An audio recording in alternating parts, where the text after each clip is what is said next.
Hello there, people. Welcome to another episode of Flight Review. My name is Ray. Thank you so much for joining me. I am in the car on the way home from Predator Badlands. Yes, I didn't go to my normal theater that I go to usually because I had the day off. So I was closer to home, at home, right? And I went back to an old reliable, an old friendly. I've talked about how I love Imagine Theaters so much. It's a regional theater chain here in Michigan and in the Midwest.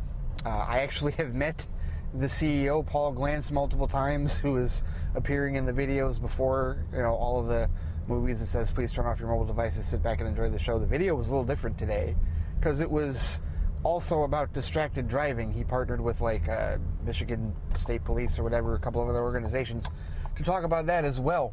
So it was a bit more of a heavy-handed, a little bit more serious turn off your mobile devices, sit back and enjoy the show message. But either way, normally I go to the Palladium in Birmingham. That's usually my standard theater that I go to for these early releases, but that's because it's closer to where I work and not close to where I live. But in that case, because I was closer to home and not at work today, I went back to my old reliable, which is Imagine Birch Run, which was really the first Imagine theater that I started going to on the regular and have been to many, many times. But it had been a minute since I've been up here, so was it still awesome? Well, of course it was. It's Imagine. Nothing had really changed. They have two IMAX theaters. I saw Predator Badlands in the main IMAX theater, Theater 11. They have two. They have 11 and they have 12. 12 is kind of an overflow. I've seen them in both. Very nice sized theaters, leather recliners, heated seats. Really awesome theater. Seriously, I mean, I can't say enough about Imagine. But yeah, definitely wanted to get my thoughts out with respect to the brand new Predator film and really the Predator franchise in general. But before diving headfirst into this movie and my thoughts on the Predator franchise in general, always want to remind everybody listening that you can listen to this show and my other shows in the FlightCast podcast network at theflightcast.com or wherever you get your podcasts, free of charge. You can find the main show on the FlightCast on Friday or Wednesdays. Pardon me, my goodness. The FlightCast is on Wednesdays. The main show, most recently episode I did, I talked about a number of things. We were celebrating the 20th anniversary of V for Vendetta, so I talked a bit about that because it was November the 5th. I talked a good deal about streaming and further dispelling the notion that by the time you pay for all of your streaming apps, you're paying the same as cable. That's still a lazy and ridiculously stupid argument that I completely eviscerated with plenty of data the other day. And also talked about Paramount saying that they want to do a Star Trek movie, but they no longer want to do anything with the Kelvin timeline, and where I sit with that, my thoughts on that. You can hear that episode at theflightcast.com. That was this past Wednesday. And then Saturdays, of course, is when we now do Flight Chat, our listener feedback show, which I have said, for those of you that want to talk about this movie, Predator Badlands, obviously spoilers are completely on the table. If you want to have a spoiler chat about it, go ahead and send the spoiler-filled emails because I have seen it. It is hot, free and clear to talk about spoilers with respect to that film. And of course, this episode of Flight Review you're listening to now, which would have come out Friday, the day before Flight Chat. And that's pretty much going to be my standard operating procedure going forward. Whenever there is a new movie, a brand new movie, I will try and see it Friday. And I will review it here on the way home using my mobile mics. The same mics that I use for my TikTok videos and whatnot when I'm making TikTok videos. It's been a minute since I've made a TikTok. Actually longer than a minute, to be honest with you. But yeah, that's going to be the plan. So main show on Wednesdays, Flight Review on Fridays when applicable, and Flight Chat on Saturdays. So that's everything free and clear for the main podcast. Of course, also want to take a moment to thank all of the supporters at patreon.com/theflightcast. Thank you so much for your support. If you are not aware of it yet, there are now 3 tiers of membership available on the FlightCast Patreon. There is now Flight Cadet, which is the $5 tier, which gets you access to, it's the $3 tier. My goodness, it's cheaper than that. It's the $3 tier, which gets you the basic access. It'll get you the episodes of Flight Speed that come out on Mondays on my way home from work, and also Friday Flight, which is also a recap show, which I'm going to do one of those episodes tonight as well for the Patreon members, because I want to talk about that article that came out yesterday with respect to Superman's box office. I definitely need to talk about that, and among other things, with respect to Warner Brothers Discovery and the impending sale and whether or not there's going to be a hostile takeover or whatnot. Yeah, I've got some thoughts on that, among other things, for sure, on Friday Flight that I definitely want to talk about tonight. because I don't think I'm going to have time necessarily tomorrow to do a Saturday soliloquy and a flight chat, because I'm taking part in the Geekverse charity stream as well tomorrow. For people who don't know, Travis Snell and all the guys over there, I do their charity stream every year, and I'm actually hosting it tomorrow.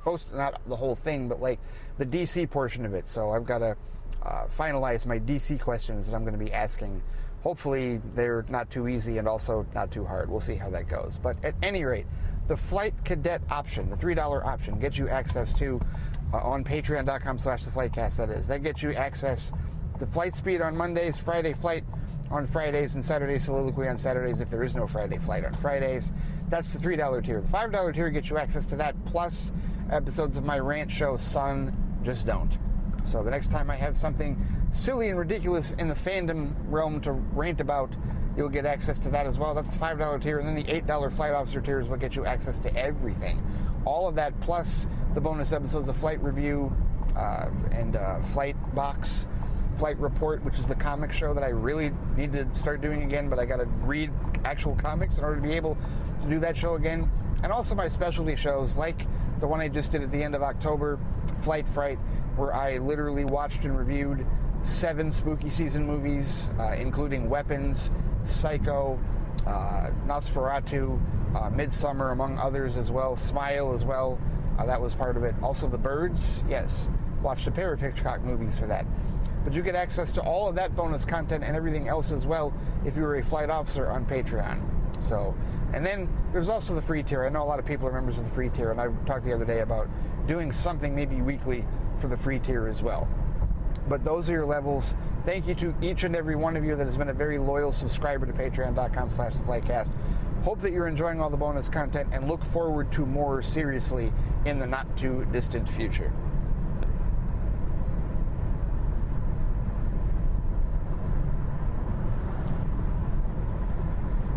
All right, let's talk some Predator here, because I'm not a stranger to this franchise, but I will admit I've got some catching up to do.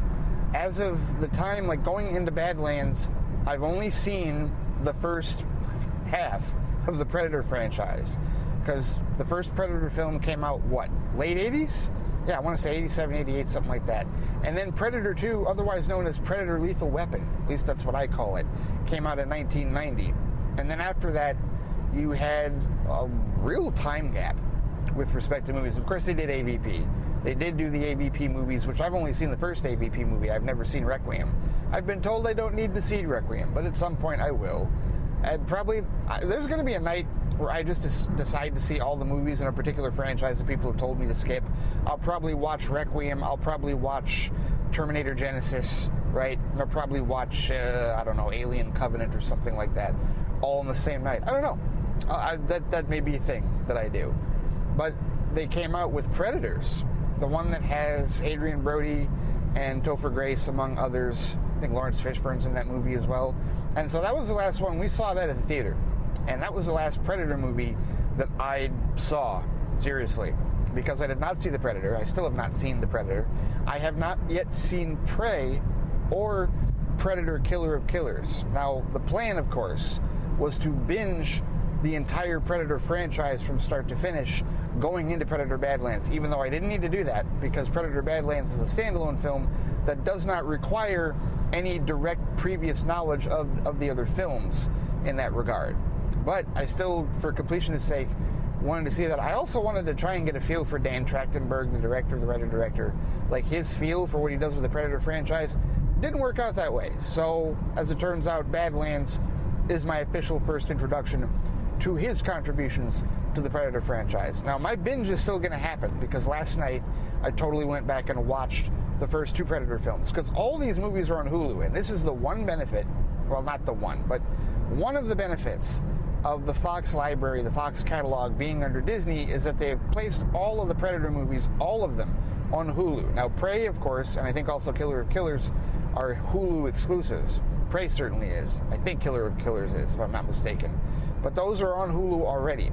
But the other Predator films also are there. The Predator franchise in its entirety is there. Badlands will certainly join it at some point, you would think, right? But it's amazing to think that there are now 7 Predator films, 6 live action because Killer of Killers is animated. And my thoughts on the franchise is, initially, I remember growing up, it was seen as a horror franchise, because the way that it was framed, the way that it was put together, or the way that it was presented, was that the Predator was absolutely a horror movie monster. And that's really changed, because the world building that has been done, not just in films, but also in books and novelizations since then, especially when they connected Predator to the Alien franchise, both of them being 20th Century Fox franchises. That was a little bit jarring. I think this was the first time I had seen a film since they'd changed, a Fox film, if you will, a 20th Century film, since they had changed the logo in the opening from 20th Century Fox to 20th Century Studios. I don't remember seeing that. I don't think has it really been that long, because Disney's had Fox for 7 years now. That deal was completed in 2018. Has it really been that long since I've watched a 20th Century film, 20th Century Studios film, to see that logo? Maybe a new one, maybe just coincidentally over the last 7 years, every movie I've seen hasn't been a 20th Century Fox movie, or I just haven't noticed until then. But at any rate, with this being, a Fox franchise in general, because of all the world building and because of all the extrapolation that they've done with the Predator characters, and also giving the race a name, the Yautja, which comes from the novelizations but is now canonical, thanks to, among the movies, I believe thanks to Badlands, if I'm not mistaken, because I don't believe Yautja was a name. I had heard that name before I'd read it, but I don't believe it has been uttered. It has actually been used canonically in the films until now, until Badlands, right? So, with all this world building, the Predators are really more of an antagonist than they are a monster or even a villain in that regard. And there's a difference between a villain and an antagonist. There is. Antagonists can be villains, but their villains are not always like antagonists. Like, antagonists aren't always like devoutly evil, and they aren't always the big bad. Sometimes they can just be in the way. They can just cause, they can antagonize, if you will, in that regard. And so this is an important distinction now, because we're talking about, it's almost like a Terminator 2 scenario here, where the first Terminator film, Arnold was the bad guy. He was flat out the villain. He was the movie monster bad guy. And then Judgment Day, the one that many of us, won't say all, because I'm sure somebody disagrees, but most of us consider Terminator 2 Judgment Day to be the best Terminator film to date. And that's where Arnold, as the Terminator, is the good guy. And he's been the good guy since, with the exception of Terminator Salvation. And mind you, he's only in it for like 5 seconds. And it's not even really him. It's CGI him, from what I recall of that film, because I do like that film. But it's a similar situation here, where for Badlands, we're talking about a Predator that is the main protagonist, not the antagonist, protagonist. We're given him as a rooting interest. Can we root for the Predator? Can we get behind a Predator that is, has a story to play out? And that's really where I've come to understand and respect this franchise, is that this isn't just, 2 hours of crazy kills and blood and gore and whatnot. No, there's story here. There's story and character development here, and this is really a science fiction franchise, which I would also say the same for the Aliens movies, because I know people that don't consider those horror movies either. Science fiction, absolutely. I mean, are there horror elements in either of these franchises, or this franchise as a whole? Sure, yeah, but I think that they are primarily science fiction films, and I would definitely say that of the Predator films as a whole. And so there's 7 of them now, 3 of whom I still need to watch. And people have sung so many praises about Dan Trachtenberg and what he did with Prey, and also Killer of Killers. I heard great things about Killer of Killers as well. So to me, it's like the idea of getting a new filmmaker in there to really like give this franchise not necessarily a spit and polish, but to really like, reinvigorate it, because Predator's been around for a long time, over 30 years. Predator's been around, right? And he just doesn't have that many movies. Does not have that many movies, right? It's almost like a Mission Impossible scenario in that regard. But at least there was more of an intent to make more movies. Now it seems this Predator is being reinvigorated, and the Alien franchise as well. They tried what they did, with the prequel Prometheus, and then also with Covenant, and then recently, they've tried to reinvigorate it with Alien Earth, among other things. And so they're trying to reinvigorate these older Fox science fiction franchises, which again, I have no issue with that. I have no issue with that whatsoever. I've largely enjoyed these films, and even with the Predator being a villain, I don't know, something about the character, and I was thinking about this last night, as far as, the movies where the Predator is the villain, or is the antagonist, throughout in that regard, right? There's still a part of me that's like, I really dig the Predator. Like, I dig the design, and I dig the lore and the history of the character. It's like, no, I like this. This is cool science fiction, like tribalistic, like primal storytelling. I like it. I do like it. And so, how does that carry over into a brand new Predator film? Because we're talking about 2025 here. So we're talking about, today's special effects, today's story, right? Today's editing, today's everything in that regard, right? No more dated stuff.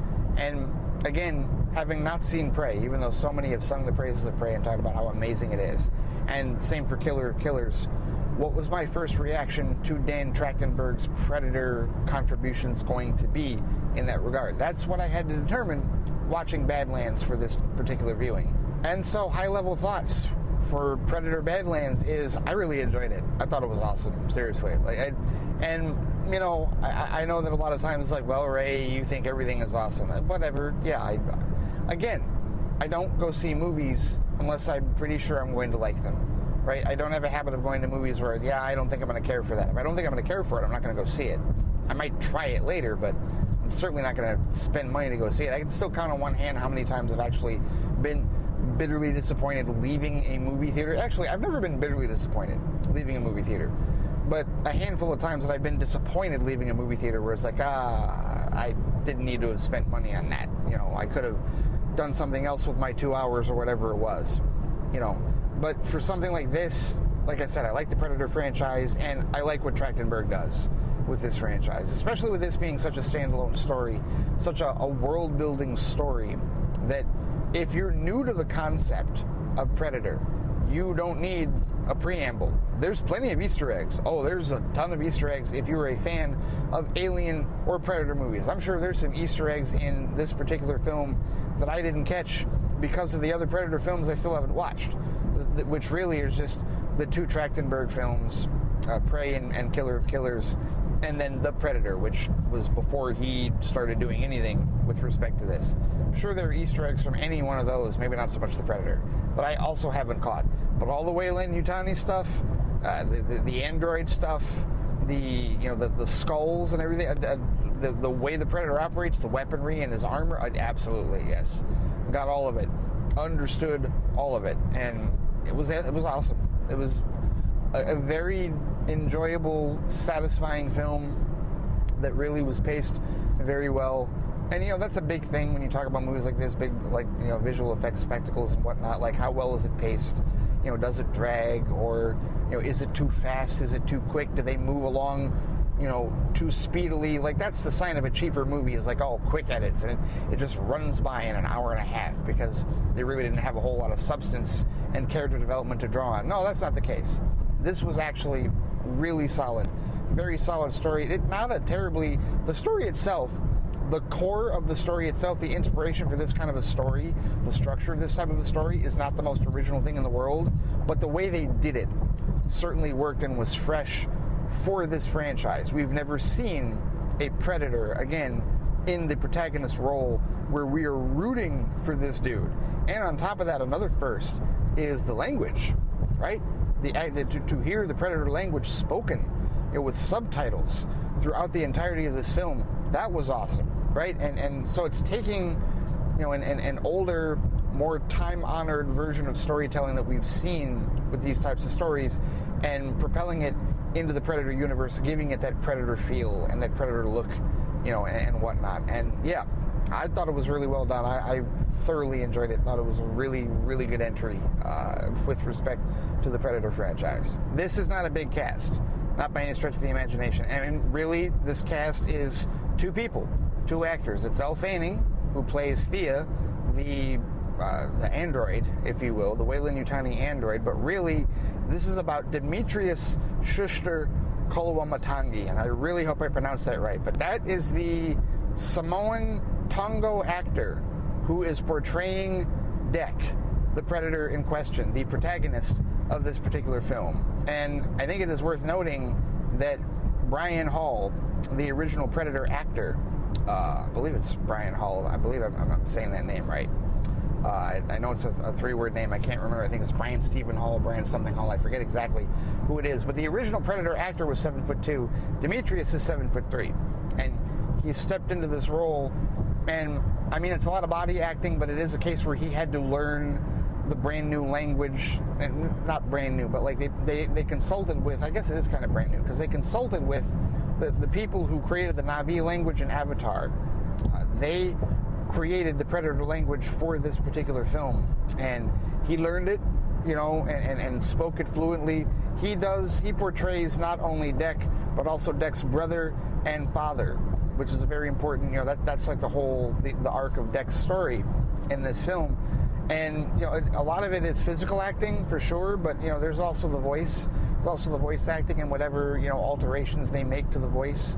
But just, the man knows the part, seriously. Like, if you've seen a Predator film and you know how the Predators behave, you hear how the Predators sound, you know what the Predators do, I mean, this falls right into that wheelhouse. I mean, it's understanding the assignment and carrying it on into, you know, a new era. Because the Predators have always been human, or at least they've always had human, like, mannerisms, if you will, like things that we can, you know, kind of anthropomorphize and, like, assign to our own traits, right? The Predators are emotional. The Predators believe in honor. The Predators definitely, you know, have the different emotions, whether it is pain, sorrow, joy, anger, whatever it is, right? Like, it's all there, and he's got to pull this off wearing this suit and, you know, dealing with the fact that his face is, you know, CGI, you know, enhanced, if you will, for all the mannerisms in terms of how intricate a Predator is going to look and behave. And he's got to do this, you know, at 7'3", you know, with everything, all these cameras and whatnot around him, and he's got to make himself a character that endears himself to us, one that we can root for, one that we can get behind, one that we want to see win, one that we want to see succeed. And without an actor that understands the assignment, without an actor that knows, you know, how to portray this culture, this character, this alien race, doesn't work. And so all manner of props to Demetrius for understanding the assignment, really being able to pull that off and get the job done. And not only that, to have good chemistry with Elle Fanning's character Thea. Now, I will admit, there are times in the movie early on where the very nature of Thea's character does make her a little annoying, right? Like, just in terms like, wow, she will not shut up. She's just a motor mouth. She just keeps talking. I mean, that is the type of character that she's playing. It's the type of character that Thea is supposed to be. The more emotional, talkative version of the android pairings. And I don't know if the franchise, whether because there's Alien movies I haven't seen either in a while, because I haven't seen Alien Covenant, I haven't seen Romulus, there's a few, and I have not seen Alien Earth either. There's a couple of Alien movies I haven't seen since the last Alien movie I saw probably was Prometheus, the last Alien adjacent film, if you will, right? So I don't know if they've done the whole android pairings thing since. They didn't back in the day, right? Ash in the original Alien film was by himself. So was Bishop in Aliens and Alien 3, respectively, right? And of course, that was modeled off of Charles Wayland, who, of course, you know, Lance Henriksen played that character in the first AVP film, which I have seen, the first AVP film, like I said earlier. But the whole idea of pairs of synthetic beings, that's not new. Seen that before. Last time I saw that, actually, was with Soji and Daj in Star Trek Picard Season 1. Season 1 for sure. So the idea of android pairings, you know, like brothers, sisters, whatnot, that's not a new thing. It's definitely a thing here. And so Elle Fanning has to do double duty. You know, just as Demetrius is doing triple duty, although he's largely Dek for 90% of this movie, Elle Fanning's got to do double duty, not only as Thea, the more humanistic, emotionally, you know, available android in the film. She's also got to play Tessa, who's emotional, but also just very driven and very, like, beholden to Mother, which, by the way, I forgot to mention spoilers. Spoiler alert, spoilers, this is full spoiler conversation that I'm having about this film. But yeah, Mother, another name drop, another Easter egg that I obviously understood and was aware of. Gotcha. Cool. But Yeah, Elle Fanning having to do double duty, that's really where things like picked up for me, because as the story is progressing and as you see this dynamic building between Deck and Thea and how they're going about this and just how everything weaves itself together, a lot of this is dependent for long stretches of time between the chemistry between Demetrius and Elle. And if it doesn't work between the two of them, even in a physical acting and a comedic acting and just a colloquial standpoint, if the chemistry isn't there, then it's not there. It's just not going to work, right? And you can't fake that. You can't force that. It's got to work organically on screen because the audience will know, right? We'll all know. Audiences don't like to be lied to. And they can spot lies. They can spot disingenuous behavior a mile away. We really can, seriously, when we put our minds to it. And so I give these two actors an incredible amount of credit for being able to act very organically and very, to have that chemistry on screen throughout the entirety of this film. It works. It really works, especially with the both of them playing multiple roles. And I mean, that's your cast. That is seriously your cast. I know that we've got the mocap actor for Bud, the little creature that turns out to be the big plot device, if you will, of this particular film. And I know we've got a couple of other, the stand-ins, the other pairings, the android pairings for, everybody that was working with Tessa and, whoever else is doing Predator stand-ins and whatnot. But no, this really comes down to Demetrius and Elle, like those two. So I give them all manner of props for really carrying this film as, the entire shoulders of this film, or the entire success of this film put on their shoulders, and I think it was a job well done by the both of them. It really did work.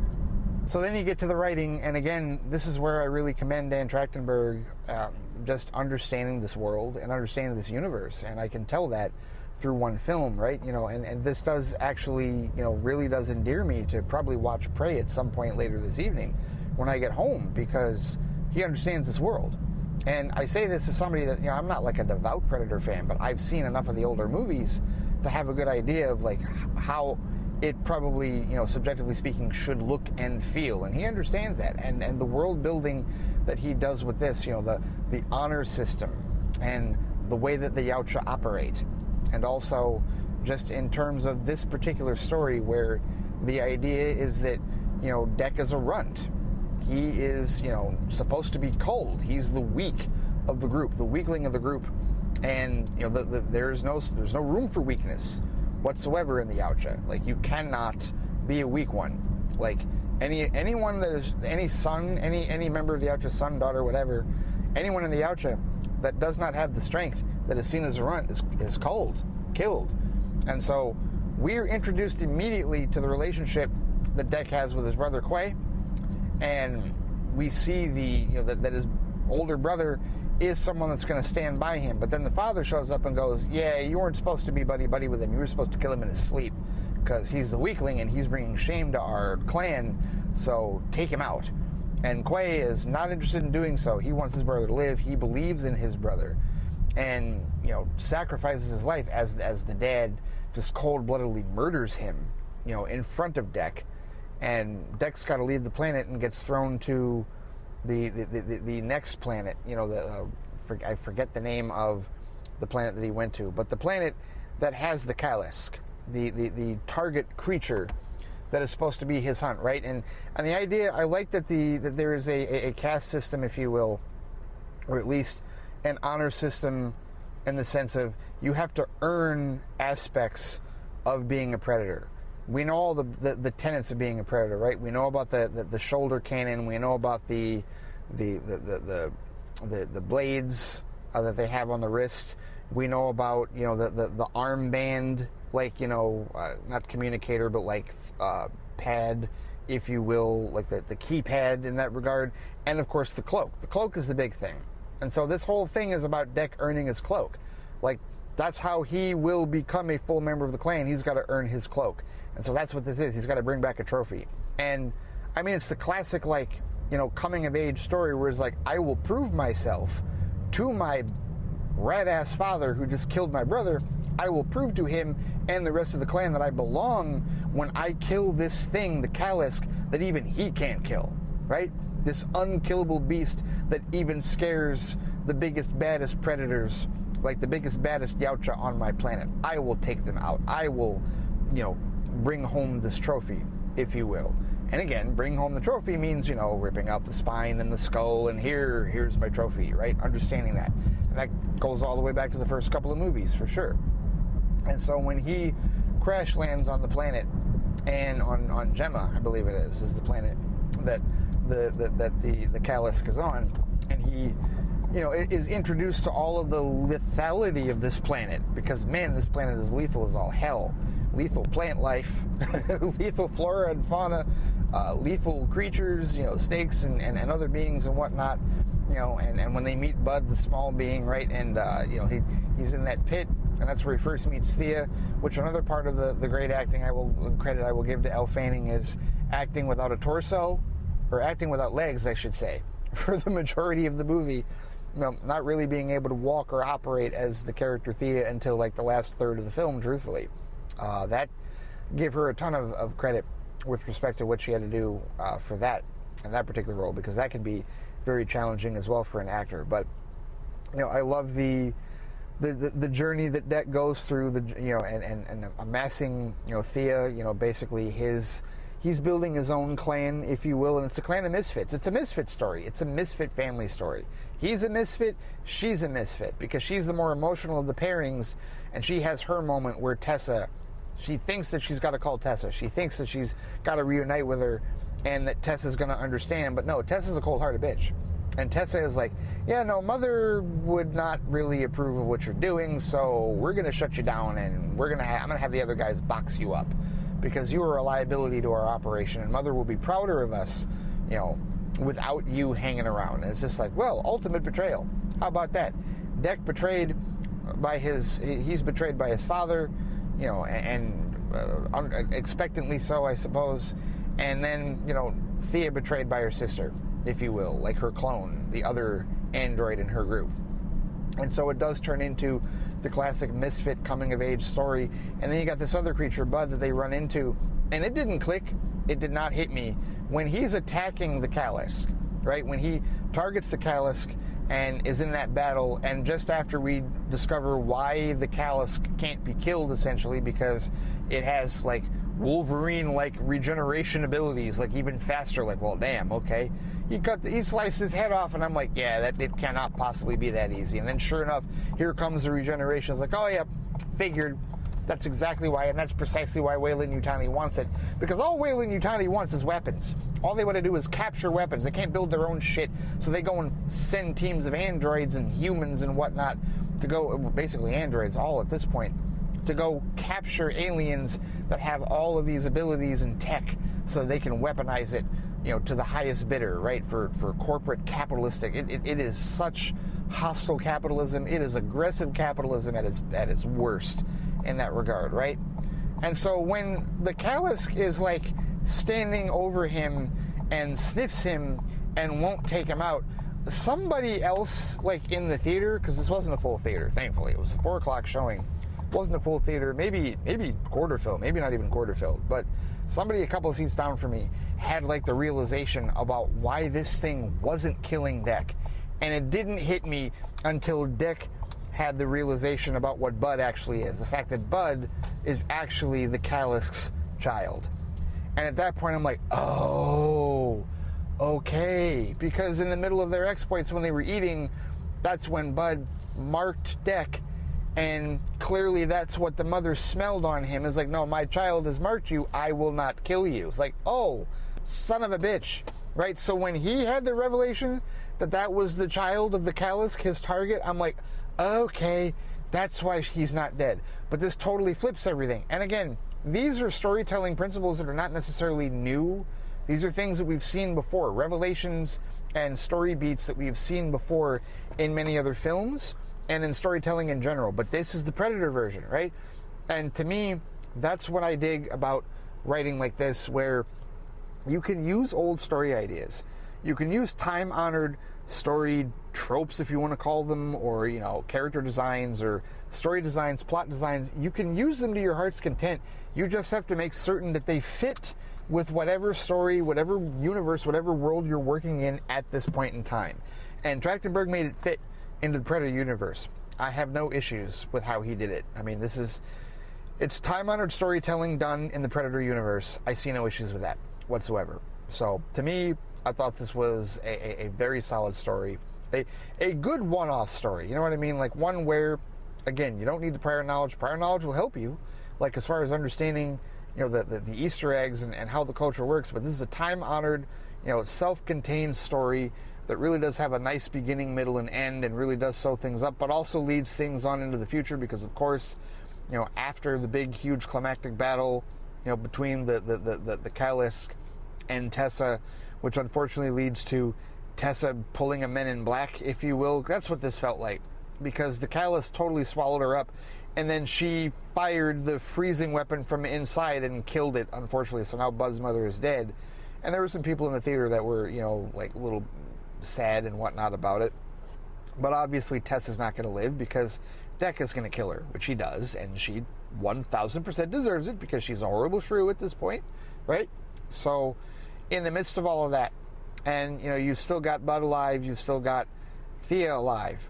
So now it's the only plot line that needed to be sewn up at the end of the film was the whole notion of what was Deck going to do as far as like his father. And that comes off as you would expect and as satisfying as it could be. And Deck, the one thing I really do like about Deck's character development is that because he didn't have all of his Predator tools at his disposal, even the ones that he had earned, even the ones that were in the ship that crash landed, he learned how to work with the environment and built like his own Predator armor from like the bison, the bison hide, and also like he had an arm cannon that was like that serpent that was firing things. Like he became one with nature on Gemma and used all of that to his advantage, and so that gave him an extra gear, that gave him some extra experience and knowledge in terms of fighting. So when he shows back up at his dad's place, like he understands how to use the environment to his benefit. So after he takes out the first two soldiers that his dad orders to kill him, and then his dad, like a little bitch, cloaks so that he can't see him, what does he do? He hits the engines on his ship to kick up the dust so that it hits his dad so that he can be seen through the cloak. Perfect. Fantastic. That was ingenuity that he learned through his experience on Gemma, and it worked awesome, and that's how he was able to kill his dad and take over, and that was really awesome. That was a really, really worthwhile and satisfying conclusion. And then, Bud shows up with Thea, fully assembled and whatnot, and here come the end credits, but oh no, there's technically a mid-credit scene. Let's throw us right back into what just happened, and here comes another ship, and she's like, friends of yours? And he goes, no, it's my mother. Oh, shit. You just took out Dad, who already took out your brother, and you have proven yourself not to be the runt of the clan. Here comes Mom to further complicate the situation. Well, all right then. So, depending on how Badlands does, this could be a continuation. So this standalone story could continue on into another Predator story involving Deck and Thea and the group. We'll see. We'll see how it goes. I hope so, because I thought that was a nice, to kind of cliffhanger to end it on, but also, the story itself is self-contained and had a very satisfying beginning, middle, and end, in my opinion. And so, yeah, I credit Dan Trachtenberg and the writers on that one. I have not one single complaint about the visual effects whatsoever in this film. Weta, Workshop, and everybody else involved, utterly phenomenal job. This movie's gorgeous. This movie's visceral, this movie's violent, this movie is big, huge, and epic at times. It's sweeping. The visual effects on Deck and the Predators in general, outstanding. And that was the thing. Like, I haven't seen Prey yet, obviously, but I was led to believe that, like, the design, at least from what I saw in trailers and teasers, that the Predator design was a little bit different than what I'm used to seeing from the original Predator films. Looking at the Predators now, I was like, no, that's the design.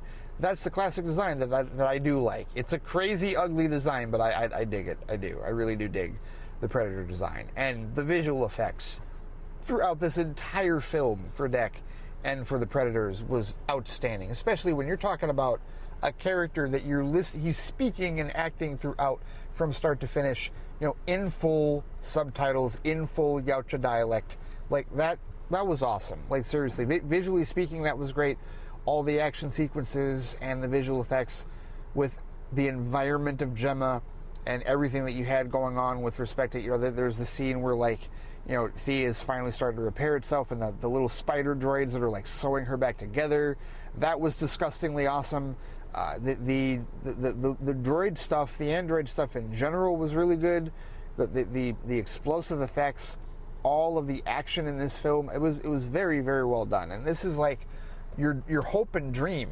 If you're a Predator fan from a long time ago, like if you have been a fan of this franchise from way back in the John McTiernan days, the John McTiernan, Stephen Hopkins days, the directors of the first two films, then you would hope to get to a point in the franchise now where you can see what today's visual effects can do with the Predator concept. This is it, and it's outstanding. It's really well done, and I imagine Prey probably looks just as good. If not, this might look a little better. I don't know. Either way, just for a $105 million budget, this is gorgeous. This is really, really good. Really awesome work for $105 million. And that's the reported budget that I saw on the wiki. Maybe it's higher. I don't know. It wouldn't surprise me if it was higher. But if this movie was significantly cheaper than Tron Ares and it looks this good for what it does, right? For being in the jungle, for being on an alien planet, for showing all these different flora and fauna and whatnot. Oh, it's amazing. It really is. It's really, really good. Like, I have no complaints whatsoever with the visual language of this film. To find weak spots in it, within any of the CGI, within any of the mocap, I didn't see any. And there was nothing that, visually speaking, for the VFX that would ever even remotely take me out of the story at hand. This was really, really well done. Very, very strong science fiction, visually speaking, with respect to this film. As far as the music goes, I am not familiar with Sarah Schachner as a composer, but I am familiar with Benjamin Wallfisch. That's the Shazam composer. That's the co-composer of Blade Runner 2049 along with Hans Zimmer. And he's got a number of other credits as well. Benjamin Wallfisch, now he's one of those guys that I've talked before about how he has a great ability to blend old school with new school. And in this case, I think he does a similar thing here, right? Because we're talking about an epic score with strings and orchestrations that complement the landscapes and the visceral stuff that we're seeing on screen, the epic nature, the grandiose nature of what we're seeing on screen, but also heavily punctuated with the action. The vocalizations, with which I imagine this electronic enhanced choir is speaking Yautja when they're singing in, there's chanting portions of the theme for this film and of the music for this film. I imagine that's what it is. And it's this lovely blend of electronic music with orchestral music, and I love that. I do. I think it works very well for this particular franchise, because that's the thing about the Predator is it's not just melee weapons. Predators use all kinds of weapons. They use guns. Absolutely. They use weapons. They got that the shoulder cannon and whatnot. They have, but they've got that in concert with the melee weapons. They've got the laser sights, but they've also got the swords, right? They've got the shoulder cannon, but they've also got the blades on the side. So, like, a lovely blend with these characters between the technology and the melee weapons in general, like, is really, really well done. And I think the score enhances that. I think the score absolutely supports that in that regard, in order to blend electronic music with orchestral sound and really give a very vibrant, visceral score that it never overpowers this movie, but it always adds enough depth and gravitas to really make it an even bigger, sweeping epic than it already is. And it just does an excellent job of understanding the mood and the moment for each scene, and just vibes extremely well with what we have here. And apparently Schachner and Wallfisch also did the score for Prey, and I think they may have also worked on Killer of Killers as well. So again, all the more reason for me to immediately watch those and probably give my thoughts on the Predator franchise as a whole, probably in a Flight review episode that I'll end up doing this weekend, more than likely, because I really do. I want to sink my teeth into the rest of the Predator franchise for sure, especially after rewatching the first two films last night, now watching this one, Badlands. Yeah, definitely a newfound energy and appreciation for the Predator franchise for sure. And yeah, Schachner and Wallfisch absolutely understanding the assignment extremely well with the score that they composed for this type of film. So overall, my final thoughts on Predator Badlands is phenomenal. Seriously, it was really, really good. As my first introduction to Dan Trachtenberg's Predator, stylings, I probably am echoing the same sentiments as people that enjoyed Prey. I think a few of you I've seen, some of you express some strong sentiments about Badlands. The Hell site has it certified fresh. I think the audience has it certified fresh as well, both the tomato meter and the popcorn meter. So there are a lot of people that believe that the Predator franchise is in massively good hands with Dan Trachtenberg, and it would be difficult for me to argue with that, seeing how well he did this standalone story, seeing how well he treated the character, seeing how great of a world-building lore he provided to this character at this point in time here in 2025. And I saw some people, I think Anthony, maybe a couple of others, were suggesting that, hey, you know what, give him a couple more Predator films and then he can move on to a bigger franchise. Hey, you know what, screw that. I mean, Dan Trachtenberg can do whatever he wants. But if he's the Predator guy, hey, be the Predator guy. Make this franchise your own, Dan Trachtenberg. Why the hell not? You have blown people away with Prey and Killer of Killers. It looks like you're about to blow more people away with Badlands and really reinvigorate this particular Fox legacy franchise, if you will. And you don't need to go bigger. Like, I understand, yes, Star Wars is a bigger franchise. I understand that Star Trek and Marvel and DC, I get that they're bigger franchises. But let's not act like Predator is just a slouch, if you will. And if you have the opportunity to take a character like Predator and really dive deeper on screen into the lore of a character like this and really tell some more innovative stories and really bring some more exciting, fresh takes to that classic character like this, then have at it, man. Absolutely. Continue on.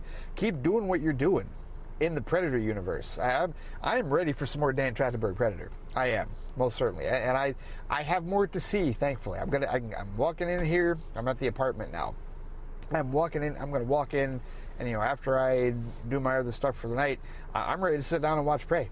I am. Most certainly I am. I got it ready, queued up, if you will. I can continue my Predator binge and dive right into the other Dan Trachtenberg films. I can watch Prey, I can watch Killer of Killers, and really get the trifecta, if you will, because now we've got a Dan Trachtenberg Predator trifecta on our hands here. And yeah, I'm looking forward to it. I really am. And it's a unique perspective that I think I have, because I feel like probably the majority of other fans that see Badlands or are seeing Badlands have already seen Prey, and I have not. So I'm going in reverse order, you know, and I thought about that because I'm like, well, I want to watch Prey before I see Badlands. But at the end of it, I was like, you know, other than time constraints, I was like, you know what? Take a different perspective. Be the one, you know, one of the ones that saw Badlands first and then sees Prey, right? And then that'll just reinforce what you may already think about Dan Trachtenberg's Predator films in that regard. And I suspect that'll be the case. I don't suspect I'm going to dislike Prey. I never thought I would dislike Prey.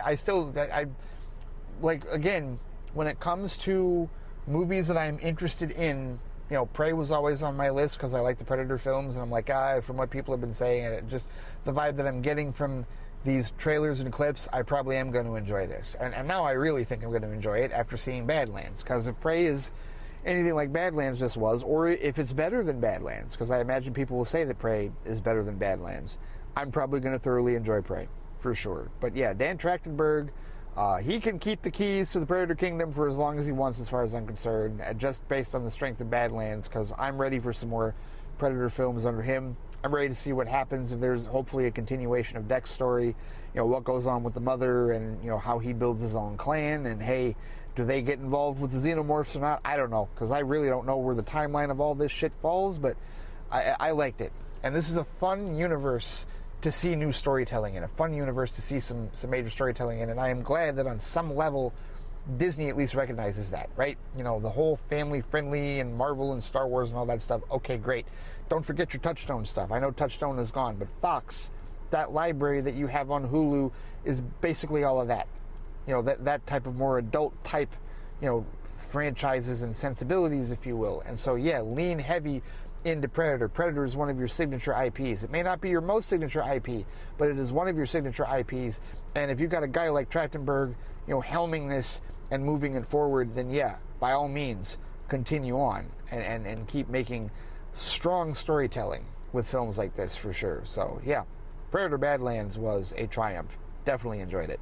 And that will officially do it for this episode of Flight Review, my spoiler-filled thoughts on Predator Badlands. Thank you so much for listening to this show. Thank you so much for supporting the FlightCast.com. Thank you for listening to my dulcet tones. If you have any thoughts with respect to Predator Badlands or the Predator franchise in general, and you want to chime in spoiler-filled on Flight Chat, or if you've got any other thoughts about movies, TV, and other sort of media that you want to chime in on for the feedback show on Flight Chat this weekend, you know where to find me on Threads and Instagram at the FlightCast, on Blue Sky at FlightCast. You can comment on the posting for this particular flight review episode at the FlightCast YouTube channel, youtube.com/theflightcast. There's also a FlightCast Facebook page, and as always, I can be reached by email at ray@theflightcast.com. All right, take care, stay safe out there, have a great weekend, and I will see you all next time. Take it easy.